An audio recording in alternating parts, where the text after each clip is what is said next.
दोस्तों नमस्कार। Air India के स्टाफ सदमे में पहुंच गए।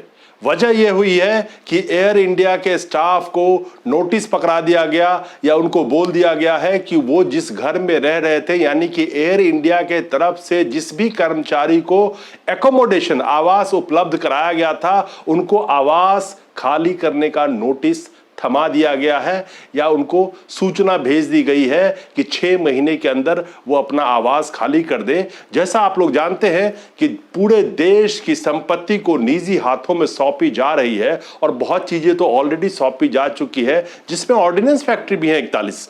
लेकिन एयर इंडिया के स्टाफ को अब नोटिस थमा दी गई है कि वो अपना आवास, जो एयर इंडिया के तरफ से जो आवास अलॉट किया गया था, एयर इंडिया की जो कॉलोनियां है जैसे दिल्ली में, मुंबई में, उसमें कहा गया है उनके स्टाफ को कि 6 महीने के अंदर आप वो घर खाली कर दीजिए। निजीकरण से किसी की नौकरी नहीं जाएगी, लेकिन बेघर जरूर हो जाएंगे, आपके बच्चे जरूर रोड पे आ जाएंगे। ये एयर इंडिया के स्टाफ के साथ यही होने जा रहा है। एयर इंडिया के सीएमडी को एक चिट्ठी मिली है जो मिनिस्ट्री ऑफ एविएशन मिनिस्ट्री की तरफ से भेजी गई है 29 सितंबर 2021 को, जिसमें कहा गया है कि 6 महीने के अंदर जो एयर इंडिया के कर्मचारी को आवास दिया गया था एयर इंडिया के द्वारा, जो सब्सिडाइज थी, उसको 6 महीने के अंदर खाली करने या मोनेटाइजेशन होने तक वो जल्द से जल्द उसको खाली कर दे। अगर वो खाली नहीं करते हैं तो उन पे अनुशासनात्मक कार्रवाई की जाएगी या तगड़ा जुर्माना लगाया जाएगा या और भी कई तरह के कानूनी कार्रवाई उन पे की जाएगी। ये देश नहीं बिकने दूंगा, पूरे भारत के लोगों को बेघर कर दूंगा, भारत की एक एक संपत्ति कॉरपोरेट के हवाले कर दूंगा। वो देश नहीं बिकने दूंगा का नारा लगाने वाला पूरे देश को ही बेघर करने पे उतारू है। ऑर्डिनेंस फैक्ट्री 41 ऑर्डिनेंस फैक्ट्री, उसको भी कॉर्पोरेट के हवाले निगमीकरण करने जा रहे हैं। हजारों एम्प्लॉय उसके भी रोड पे चिल्ला रहे हैं। उनके लिए तो कानून भी बना दिया इसी लोकतंत्र में कि आप असंतोष की आवाज भी नहीं उठा सकते हैं। तो निजीकरण से किसी की नौकरी नहीं जाएगी। कहने वालों से या कहने वाला से ये सवाल कौन पूछेगा, ये आप फैसला कीजिए। आम जनता तो रोड पे है ही।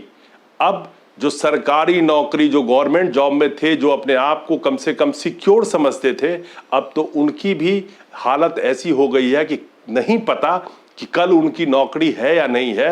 प्राइवेट वाले तो रोड पे आ ही चुके हैं, जो सैलरीड एम्प्लॉयड थे वो रोड पे हैं, जो गरीब मजदूर थे वो रोड पे हैं, सरकारी लोग जो नौकरी कर रहे थे वो रोड पे हैं। एयर इंडिया के कर्मचारी से सीख लेना हो तो कुछ लोग सीख ले सकते हैं, जो अभी भी मुंह पे ताला लगा के और हर हर और घर घर का नारा लगा रहे थे, शायद वो भी लगा रहे होंगे। अब उनको शायद समझ में आएगी पूरे देश के लाखों युवाओं से, करोड़ों युवाओं के भविष्य से खिलवाड़, जिनका ऑलरेडी थोड़ा बहुत उम्मीद था, उनकी भी भविष्य खतरे में आ चुकी है। उनके बच्चे कहाँ जाएंगे, उनके परिवार कहाँ जाएंगे। एयर इंडिया के स्टाफ का कहना है कि दिल्ली और मुंबई जैसे शहर में जहाँ पे घर इतना महंगा है, वो कैसे रहेंगे, कहाँ रहेंगे, उनकी तनख्वाह भी उनको टाइम से नहीं मिलती है। तो अभी के वक्त में एयर इंडिया के जो कर्मचारी हैं, जिनके पास एयर इंडिया के द्वारा आवासीय दिए गए आवासीय कॉलोनी में रह रहे थे, उनको भी नोटिस आ गई कि आप आवास खाली कर दीजिए। तो निजीकरण के फायदे यही हैं और निजीकरण पूरे भारत ही को ही निजी के हाथों में एक तरह से डाल देने की कोशिश की जा रही है। तो ये देश नहीं बिकने दूंगा। है किसी के मुंह में जबान जो आवाज उठाए, आवाज उठाएंगे तो कानून ला दिया जाएगा कि आवाज उठाओगे तो आप पे कानूनी कार्रवाई की जाएगी। वो बेरोजगारी की आवाज लगा के चिल्लाने वाले नौजवान कहाँ है? बेरोजगारी गुलामी के दौर से पहले पहुंच चुकी है। वो मजदूर, किसान अपनी लड़ाई लड़ रहे हैं। आप कब जागेंगे? नमस्कार।